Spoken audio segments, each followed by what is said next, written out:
تو نہ مانو. میری خدائی میں کوئی فرق نہیں ہے. کائنات کی چیز جب بھی اللہ کی اطاعت و فرما برداری سے ذرہ برابر انحراف کرے گی تو قیامت آ جائے گی.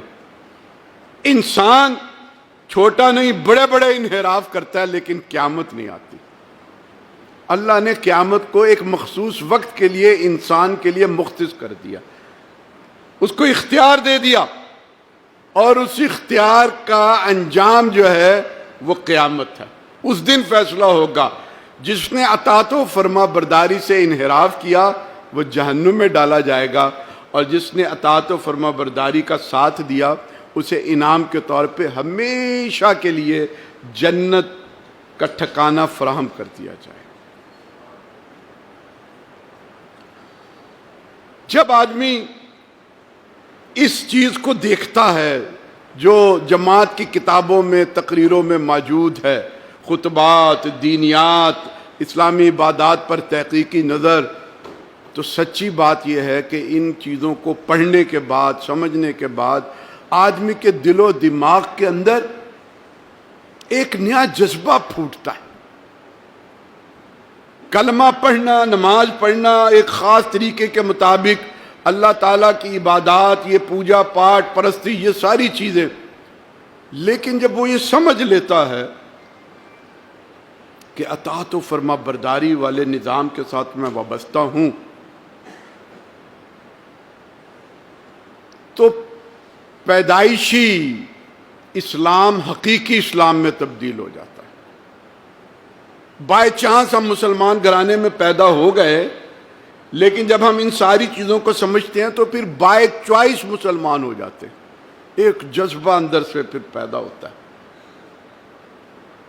اللہ کا خوف, ڈر, جنت کی طلب, یہ ساری چیزیں تازہ ہونی شروع ہو جاتی. دل مطمئن ہوتا ہے.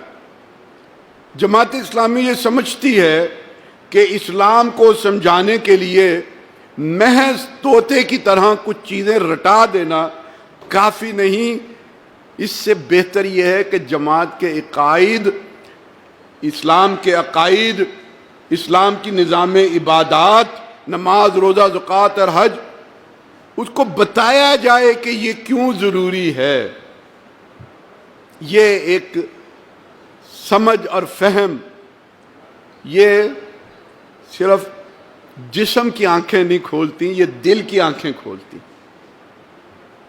جب یہ پتہ لگ جاتا ہے کہ اللہ کو ماننے والے اللہ کی کیسے مانیں گے, قرآن کو ماننے والے قرآن کی کیسے مانیں گے, رسول کو ماننے والے رسول کی کیسے مانیں گے اور کیوں ضروری ہے, تو تب پھر نو مسلموں والے جذبات پیدا ہوتے ہیں.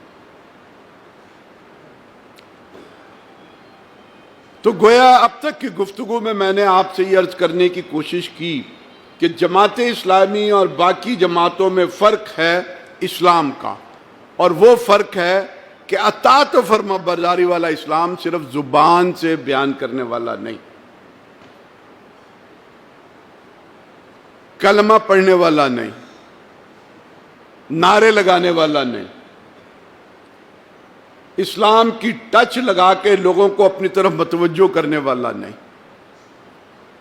بڑے بڑے لوگ آتے ہیں, مطالبہ کرتے ہیں مدینے کی ریاست بنائیں گے, اطاعت و فرما برداری کے امتحان میں ناکام آپ بھی اور ان کے ہم خیال بھی اور ان کے ساتھ چلنے والے. اللہ کے رسول نے کیا کیا تھا صلی اللہ علیہ وآلہ وسلم؟ صرف کلمہ نہیں پڑھایا تھا, سمجھایا تھا, اور جن لوگوں کو سمجھ میں آ گئی پھر انہوں نے آزمائشوں کو مقابلہ کیا. یتلو علیہم آیاتہ ویزکیہم ویعلمہم الکتاب والحکمہ.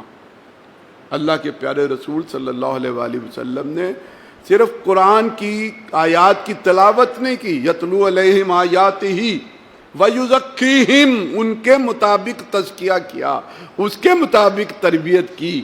آیات کو ماننے والوں کو کہا اب آیات کی ماننا شروع کرو, جو کچھ کہا گیا اس پر عمل کرو, اس کی اطاعت کرو.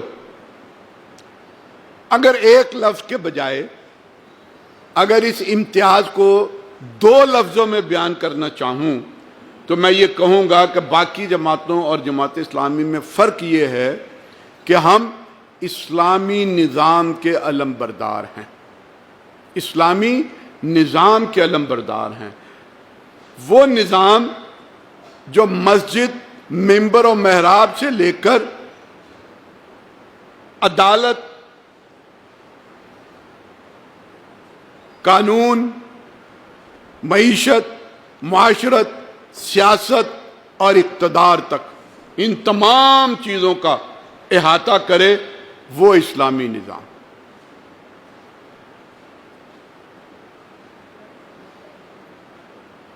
کسی جماعت کے پاس آپ دیکھیے کہ وہ لٹریچر، وہ کتابیں، وہ فکر نہیں ہیں جو جماعت اسلامی کے پاس موجود ہے۔ ہر سوال کا جواب کہ ایک قابل عمل اسلامی نظام ہم رکھتے ہیں، یہ جماعت اسلامی نے فراہم کیا۔ سوشلزم اور کمیونزم اور سرمایہ داری اور قوم پرستی اور مغرب کے اٹھائے ہوئے ہر سوال کا جواب کس طرح سے دیا، آج شاید ہمیں سمجھ میں نہیں آتا۔ اب سب لوگ جانتے ہیں کہ اسلامی نظام قابل عمل ہے، لیکن 50، 60، 100 برس پہلے یہ ممکن نہیں تھا۔ جماعت اسلامی جب بنی ہے 1941 میں، اور مولانا مودودی نے یہ کہا کہ ہم اسلامی حکومت بنانے کے لیے جماعت بنا رہے ہیں، بڑے بڑے علماء کرام نے آ کے کہا کہ مولانا اسلامی جماعت تو بناتے ہیں لوگوں کو تعلیم دینے کے لیے، تبلیغ کے لیے، بیعت کر کے لوگوں کا تزکیہ کرنے کے لیے، آپ کہہ رہے ہیں کہ ہم اسلامی حکومت بنائیں گے؟ یہ کہاں سے آپ نے نکال لی؟ 1200، 1300، 1400 برس ہو گئے تھے۔ خلافت کے دم توڑنے کے بعد، واقعہ کربلا کے بعد، بڑے بڑے فقہا اور علماء نے یہ کہا کہ آئندہ اسلام جو ہے وہ بس تبلیغ کے ذریعے چلے گا، اس سے زیادہ کی ہمت نہیں ہے۔ اسلام کو 2 حصوں میں تقسیم کر دیا گیا۔ ایک حصہ تھا عبادات کا، اس کو تو ہم نے سینے سے لگا رکھا۔ ایک تھا حکومت کا، وہ ہم نے ملوکیت، بادشاہوں، سرداروں کے سپرد کر دی، اور بڑے بڑے ہمارے فقیہ بھی جو ہے نا وہ اس طرف نہیں دیکھتے تھے۔ آپ کو ہمارے کلاسیکل لٹریچر کے اندر نظر آئے گا کہ خون بہ جائے تو وضو ٹوٹتا ہے کہ نہیں ٹوٹتا، کیا کام کر لیں روزہ فاسد ہوتا ہے کہ نہیں ہوتا، نمازیں کس طرح سے جو وہ مکمل ہو سکتی ہیں، اور زکوٰۃ کس کو دینی چاہیے، کیا کرنا چاہیے، ساری چیزیں آپ کو میسر آئیں گی، کتابوں کے اندر موجود ہوگی، لوگوں نے اس کی تعلیم دی۔ لیکن کہیں آپ کو یہ نظر نہیں آئے گا کہ اگر کوئی حکمران بغیر لوگوں کی مرضی کے تخت پر بیٹھ جائے تو ہمیں کیا کرنا چاہیے۔ فقہ خاموش ہے۔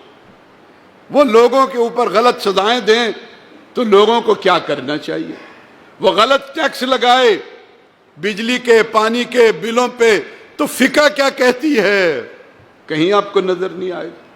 تو میں یہ عرض کر رہا تھا کہ جب جماعت اسلامی بنائی تو لوگ جماعت کے مولانا مودودی کے پاس پہنچ گئے اور یہ کہا کہ بھئی اسلامی جماعتیں تو بنتی ہیں خانقاہی نظام، کہ آؤ اور لوگوں کو جو ہے نا وہ وہاں پر کچھ دن رکھو، اور وظائف، ان کو ذکر اذکار سناؤ، ان کی بیعت لو، مرید بناؤ، وہ آگے جائیں، دین سکھائیں، تبلیغ کریں۔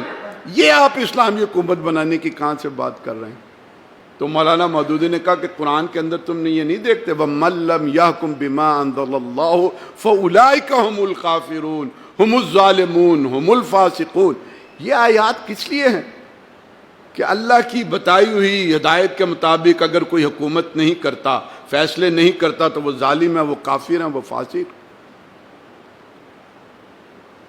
هُوَ الَّذِي أَرْسَلَ رَسُولَهُ بِالْهُدَىٰ وَدِينِ الْحَقِّ لِيُظْهِرَهُ عَلَى الدِّينِ كُلِّهِ، کہ پورے دین ہر چیز پر غالب ہو جائے۔ یہ تم قرآن میں اندر نہیں پڑھتے؟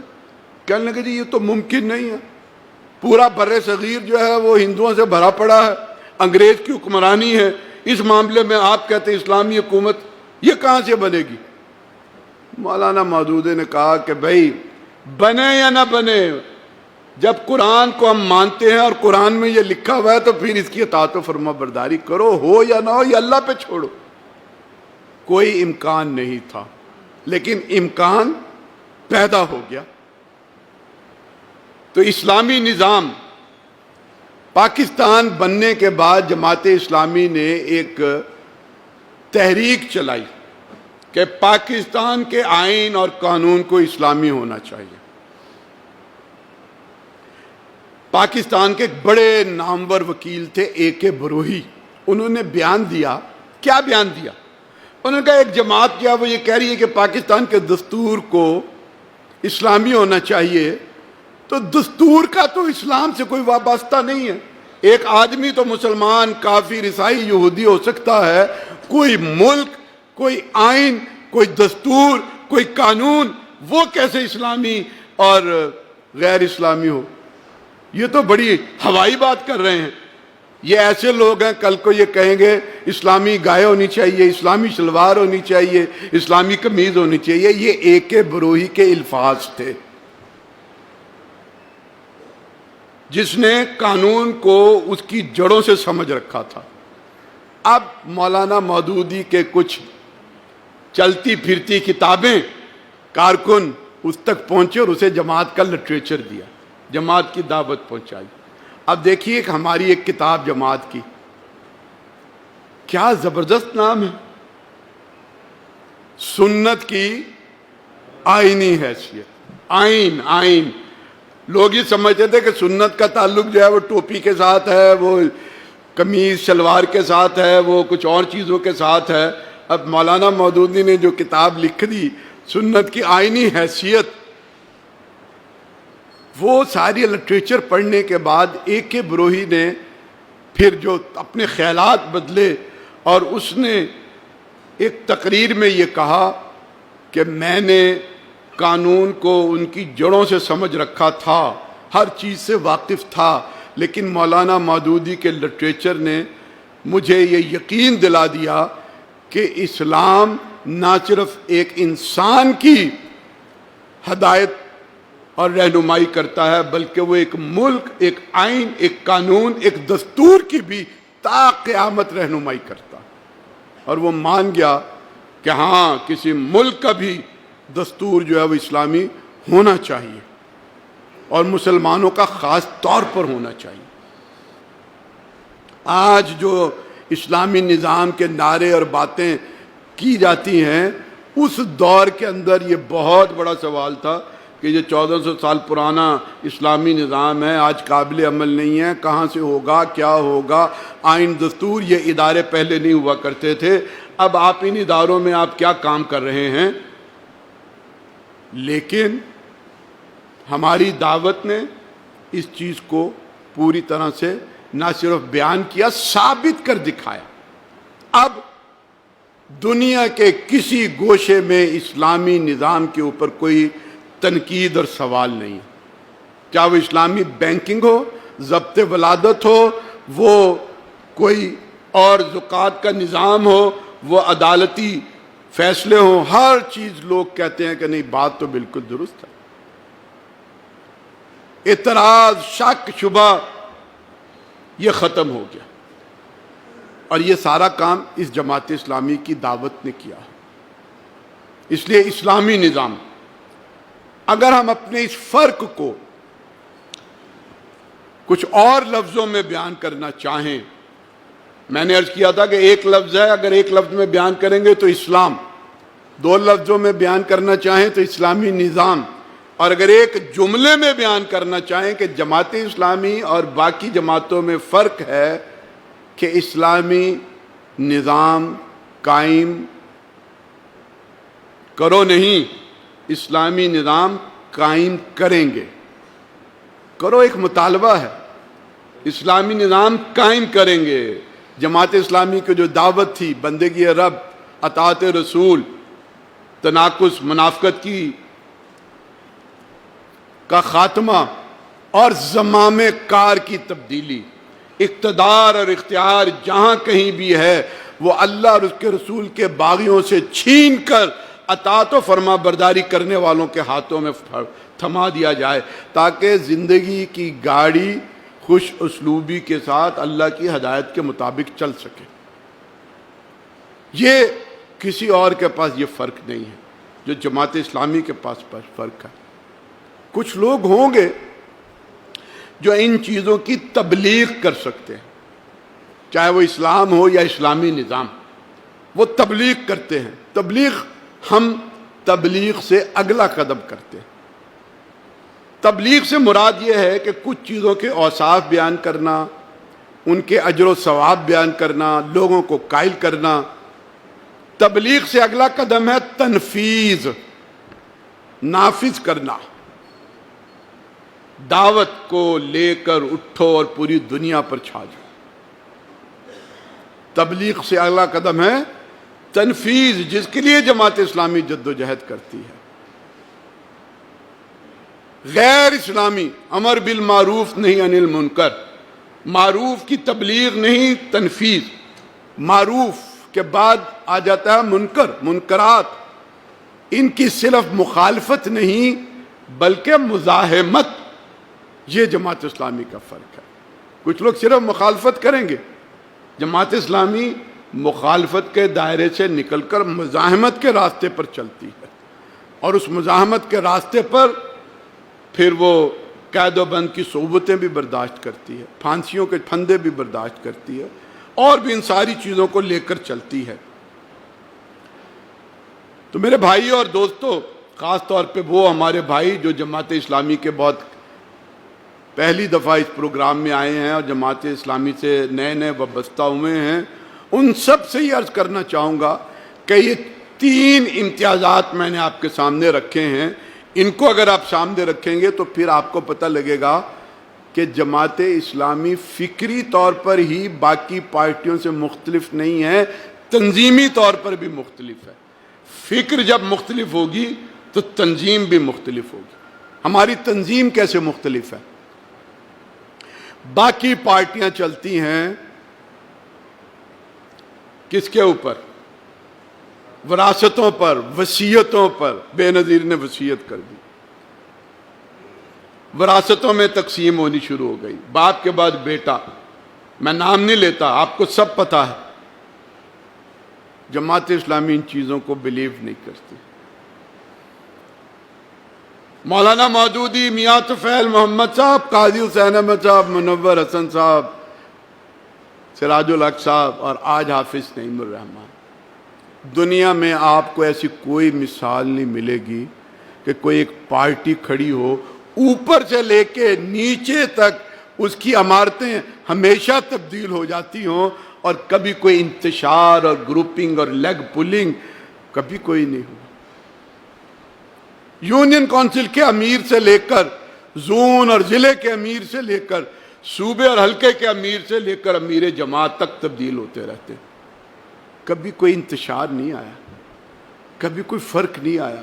باقی کسی پارٹی کے اندر اگر آپ ایک کونے میں بھی تبدیلی لے کر آئیں نا، ایک کونسلر کو بھی تبدیل کر دیں تو وہاں گروپنگ ہو جاتی ہے، انتشار جنم لیتا ہے۔ مسلم لیگ جو ہے وہ دھڑوں میں تقسیم ہوتی ہے، اور سب پارٹیوں کے دھڑے بننے شروع ہو جاتے ہیں۔ جیلوں میں جا کر بھی ان کی قیادتوں کے اوپر رسہ کشی چلتی رہتی ہے۔ جماعت اسلامی میں برسا برس سے کبھی اس طرح کا انتشار اور گروپنگ اور گروہ بندی نہیں ہوئی۔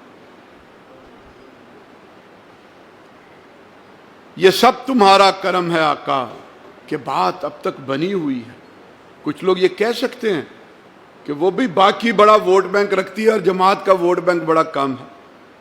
میں انہیں کہتا ہوں کہ باقی پارٹیوں کے پاس وہ کچھ نہیں ہے جو جماعت کے پاس ہے۔ یہ امیروں کی جماعت ہے، اس کو چلانے والے امیر ہیں لیکن وہ برائے نام امیر ہیں، درویش امیر ہیں۔ لیکن اس جماعت کے پاس جو عمارت ہے اس کا اندازہ آپ کو اس منصورے میں ہو رہا ہوگا۔ اربوں روپے کی پراپرٹی، پورے ملک کے اندر اتنی پراپرٹی جماعت کے پاس، ان کے ادارے، ان کی چیزیں ہمیں خود بھی نہیں پتا۔ ہمارے دفاتر، ہمارے تعلیمی ادارے، ہمارے اسپتال، ہمارے بلڈ بینک، ہماری یہ ساری چیزیں، ان سب کو جمع کریں تو حکومت کے پاس ہی سرمایہ ہے، اس کے بعد صرف جماعت اسلامی کے پاس ہے۔ ٹوانے، لغاری، مزاری، چودھری، ٹمن، نواب، ان کے پاس ہوگا سرمایہ داروں کے پاس کچھ نہ کچھ سرمایہ، لیکن کسی جماعت کے پاس وہ مالی سرمایہ نہیں ہے جو جماعت اسلامی کے پاس موجود ہے۔ اتنا بڑا اثاثہ رکھنے کے باوجود جماعت اسلامی میں کبھی جھگڑے نہیں ہوئے۔ ہماری تو مثال یہ ہے کہ بہت ہوتا ہے تو ایک گھر میں جب تک باپ زندہ ہے گھرانہ اکٹھا ہے، باپ کے انتقال کے بعد بھائیوں میں بہت اچھا بھی ہو تو چلو بھی اپنے اپنے حصے لے کر الگ الگ ہوتے چلے گا، اگلی نسل میں سوال ہی پیدا نہیں ہوتا کہ اتحاد، اس سے اگلی نسل میں ممکن ہی نہیں ہے۔ آپ کو پوری دنیا میں یہ نظر نہیں آئے گا۔ اب جماعت اسلامی جو ہے وہ 4 نسلوں کے باوجود کس طرح سے اپنی بنیادوں پر اکٹھی ہے، یہ کوئی چھوٹی بات نہیں۔ اگر یہ قوم جانتی ہوتی تو جس طرح سے رسول آ کر اپنی قوم کو کہتے تھے کہ میں تم سے کچھ نہیں مانگتا، میرے پاس اللہ کا دیا سب کچھ ہے، تم میرے کردار کو دیکھو، میرے اخلاق کو دیکھو، اس کے بعد اگر تم یہ سمجھو کہ میں نے کبھی جھوٹ نہیں بولا، میں نے کوئی بدیاز نہیں کی، تو میری طرف آ جاؤ، میں جو تمہیں کہنا چاہتا ہوں وہ تمہاری بھلائی کے لیے کہنا چاہتا ہوں۔ نبی اکرم صلی اللہ علیہ وآلہ وسلم نے کار نبوت شروع کرنے سے پہلے سب لوگوں کو اکٹھا کر کے اپنی امانت اور دیانت کے بارے میں استفسار کیا تھا، پھر جو ہے وہ دعوت دی تھی، اور لوگوں نے آپ کی امانت اور دیانت کے اوپر گواہی دی۔ ہم بھی اپنی قوم سے یہ کہتے ہیں کہ یہ جماعت اسلامی ہے، 5 نسلوں سے تمہارے سامنے ہے، ان کی امانت اور دیانت اور ان کی راست بازی تمہارے سامنے ہے، اس سے بڑا اور کوئی کرامت تمہیں کیا دکھائے؟ اگر پھر بھی تم اس کی طرف نہ آؤ تو پھر بھگت رہے ہو، اور یہ قوم بھگت رہی ہے، اس شراب کے پیچھے جاتی ہے اور پھر اس کے بعد دلدل میں گرفتار ہو جاتی ہے، مشکلات کا شکار ہو جاتی ہے۔ جماعت کی تنظیم میں اس کے بعد ایک اگلا فرق ہے، جماعت اسلامی میں عہدے نہیں ہیں کہ یہ جناب صدر کا عہدہ ہو، یہ سیکرٹری جنرل کا عہدہ ہو، اور وہ عہدے کہ جن کے ساتھ پروٹوکول ہوتا ہے، جن کے اوپر مبارکبادیں ملتی ہیں، جن کے اوپر رسا کشی ہوتی ہے۔ جماعت اسلامی کی تنظیم کے اندر عہدوں کے بجائے منصب ہیں، ذمہ داریاں ہیں، اور ان ذمہ داریوں پر جو فائز ہوتا ہے وہ فرد جو ڈرتا رہتا ہے کہ میں ان کے اوپر نہ جاؤں۔ لوگ اس کو کہتے ہیں کہ نہیں، تم ابھی فی الحال یہ پرچم اٹھاؤ اور اس جد و جہد کے اندر آگے بڑھو، اس مورچے کے اوپر جنگ لڑو۔ عہدوں اور منصب میں یہ فرق ہے۔ عہدوں کے لیے پارٹیوں میں لالچ سر اٹھاتی ہے، طمع گھر بناتی ہے، اور جماعت کے منصب میں جب کوئی ذمہ دار بنتا ہے تو لوگوں کے سامنے جب حلف پڑ رہا ہوتا ہے اپنے منصب کا، تو یوں لگتا ہے کہ وہ لوگوں کے سامنے ہی ہے، وہ اللہ کی عدالت میں کھڑا ہو کے اپنا عہد ذمہ داری اٹھا رہا ہے۔ اس کی لبوں پہ جملے نہیں، آواز کپ کپ آتی ہے، دل کے اندر ایک خوف پیدا ہوتا ہے، اور اسے احساس ہوتا ہے کہ کل قیامت کے دن جا کے بھی میں نے اپنی اس ذمہ داری کا حساب اللہ کو بھی دینا۔ اس کے آنکھوں میں نمی پیدا ہوتی، یہ فرق ہے۔ پھر جماعت اسلامی کسی خاندان کی جماعت نہیں ہے۔ جماعت اسلامی کی ملکیت امیر جماعت کے پاس بھی نہیں ہے کہ جماعت کی ملکیت جو ہے وہ حافظ نعیم الرحمن صاحب کے پاس ہو۔ مولانا مودودی نے اپنا یہ دعویٰ نہیں کیا، انہوں نے کہا میں تو دائی ہوں، میں نے لوگوں کو بلایا اور لوگوں نے مجھ پر یہ ذمہ داری ڈال دی تو میں اس ذمہ داری کو نبھا رہا ہوں، ورنہ یہ جماعت میری جماعت نہیں۔ اگر کسی مسئلے میں میری رائے سے فقہی طور پر بھی تم اختلاف کرنا چاہو تو تمہیں اجازت ہے، میں جس طریقے سے نماز پڑھتا ہوں میں پڑھوں گا، اگر آپ اور طریقے سے نماز پڑھنا چاہیں تو آپ پڑھ لیجیے۔ جماعت کے فیصلے میں نہیں کروں گا، جماعت کی شورا کرے گی، اور جب شورا کر لے گی تو ان فیصلوں کی پابندی میں بھی کروں گا، چاہے وہ میری رائے کے مطابق ہیں یا نہیں۔ یہ جماعت کا نظام ہے، باقی کسی پارٹی کے اندر اس طرح کا کوئی امکان نہیں۔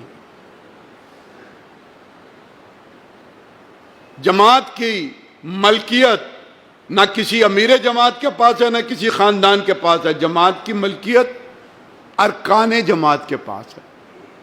اونرشپ ارکان جماعت، وہ ارکان جماعت جنہیں چھانٹ پٹک کر رکنیت دی جاتی۔ کتنے رکن ہیں یہاں پر؟ ذرا ہاتھ تو کھڑا کرے، ماشاءاللہ۔ تو بس جماعت کی ملکیت ان ارکان کے پاس ہے، اور بھی کوئی اگر آنا چاہے تو اس کے لیے راستے کھلے ہیں۔ اسے دستور کے مطابق کچھ چیزیں پوری کرنی پڑیں گی۔ وہ کیا چیزیں ہیں؟ جسے ہم کہتے ہیں دستور کے مطابق شرائط رکنیت۔ شرائط رکنیت کیا ہیں؟ جماعت کے عقیدے کو اپنا عقیدہ سمجھے، جماعت کے نصب العین کو اپنا نصب العین سمجھے، فرائض شریعہ کی پابندی کرے، کسی حرام جائیداد اس کے قبضے میں نہیں ہونی چاہیے۔ کوئی اور جماعت نہیں پوچھتی، جماعت پوچھتی ہے۔ ذریعہ آمدنی اس کا شریعت کے مطابق ہونا چاہیے۔ کسی ایسی جماعت سے تعلق نہ ہو جو جماعت کے مقاصد سے مخالفت کرتی ہو، جماعت کے نظم کی پابندی کرتا ہو، دستور کے مطابق اپنے آپ کو لے کر چلنے کا عہد کرتا ہو۔ یہ شرائط ہے، جو آدمی بھی پوری کر لے گا وہ جماعت کا رکن بن جائے گا۔ اور جو جماعت کے رکن بن جاتے ہیں وہ ایسا نہیں ہے کہ وہ بڑے مقام پر پہنچ گئے، وہ ولی اللہ ہو گئے، وہ بڑے پیر بن گئے، نہیں۔ شرائط رکنیت کے بعد جب آدمی رکن بن جاتا ہے تو جماعت کا دستور اس پر فرائض عائد کرتا ہے، اسے کہتے ہیں فرائض رکنیت۔ شرائط رکنیت میں تھا کہ دین کی علم کو اس نصاب رکنیت کے مطابق جو بنا دیا گیا ہے اسے پڑھے سمجھے تاکہ عقیدے اور نصب العین کو سمجھ سکے۔ فرائض رکنیت میں یہ ہے کہ ماں کی گود سے لے کر قبر کی آغوش تک وہ جماعت ہی نہیں، اسلام کے پورے علم کو حاصل کرنے کی جدوجہد کرے، اسے پتہ لگے کہ حلال کیا ہے اور حرام کیا ہے، اور ہر چیز کو ایک طرف رکھتے ہوئے اللہ کی مرضی کے مطابق اپنی زندگی گزارنے کا طریقہ اختیار کرتا چلا جائے۔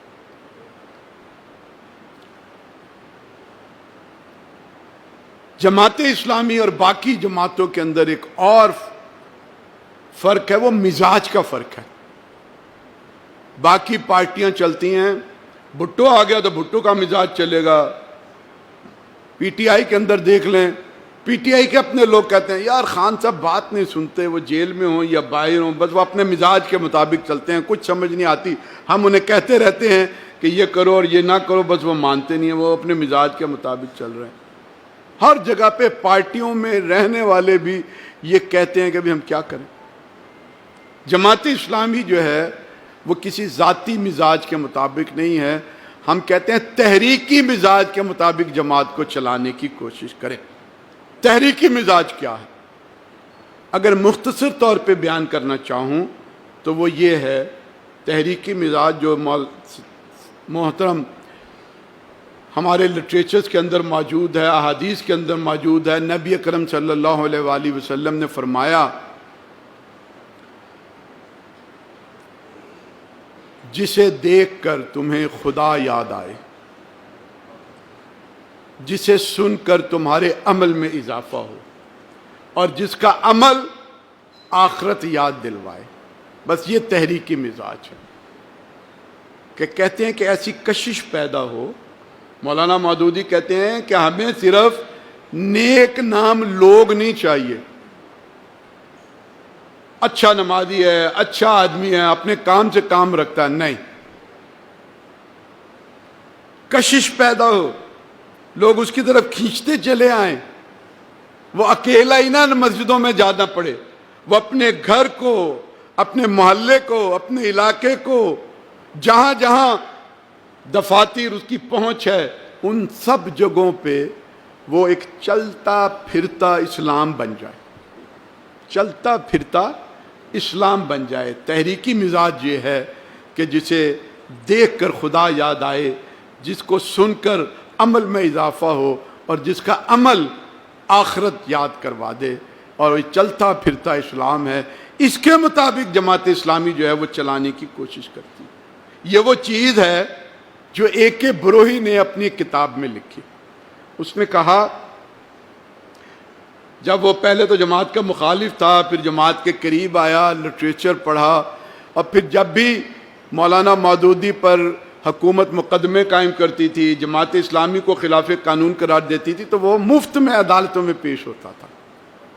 وہ کہتا ہے کہ میرے دفتر میں جماعت کی کچھ چیزیں جو ہے وہ ٹائپ ہو رہی تھیں۔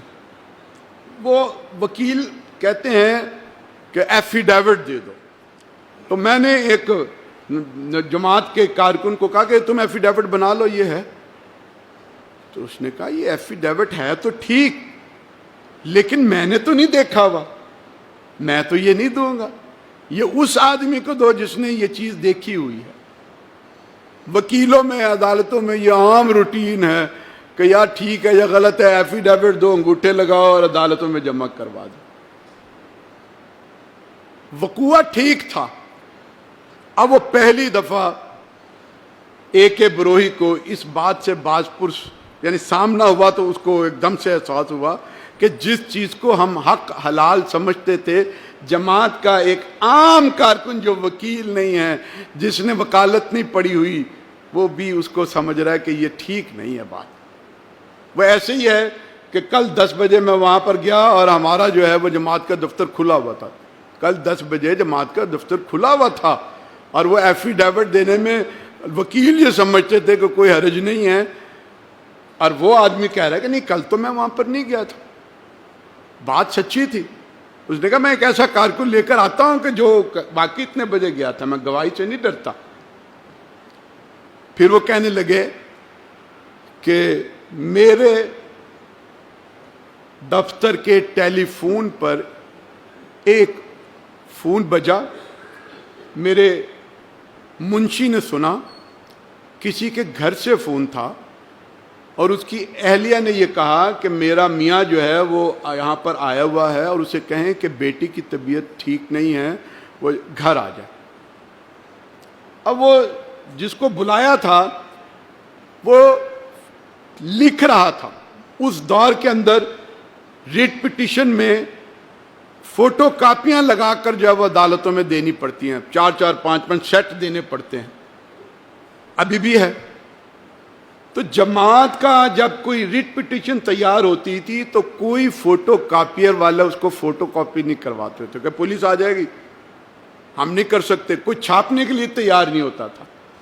تو اے کے بروہی صاحب نے جب یہ اپنی مشکل بیان کی تو جماعت کے لوگوں نے کہا کہ آپ چیز تیار کریں، ہمارے کارکن آ جائیں گے اور ہاتھ سے لکھ کر اس کی کاپیاں تیار کریں گے۔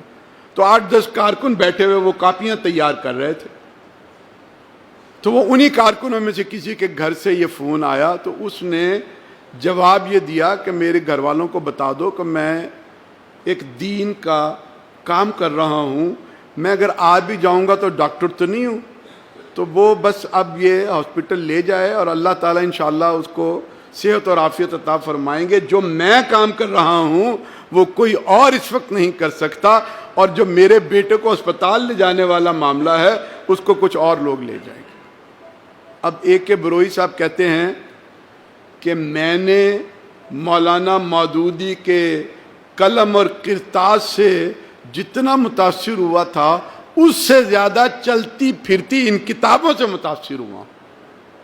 یہ کارکن چلتے پھرتے باکردار کارکن جن کے سفید لباس کے اندر کوئی داغ اور دھبا نہیں ہے، جن پہ کوئی اعتراض نہیں ہے، جو غلط گواہی نہیں دیتے، جو جھوٹ نہیں بولتے، جو گالیاں نہیں دیتے، جو گالیاں سن کر بھی لوگوں کو دین کی طرف بلاتے ہیں، یہ ہے وہ تحریکی مزاج جس کے مطابق جماعت جو ہے وہ چلتی ہے۔ اللہ تعالی ہمیں اس بات کی توفیق دے کہ ہم جماعت کی ان بنیادوں پر اپنے آپ کو قائم اور دائم رکھ سکیں اور اپنی اس دعوت کے اوپر عمل کر سکیں۔ سبحان ربک رب العزت عما یصفون وسلام علی المرسلین والحمد للہ رب العالمین۔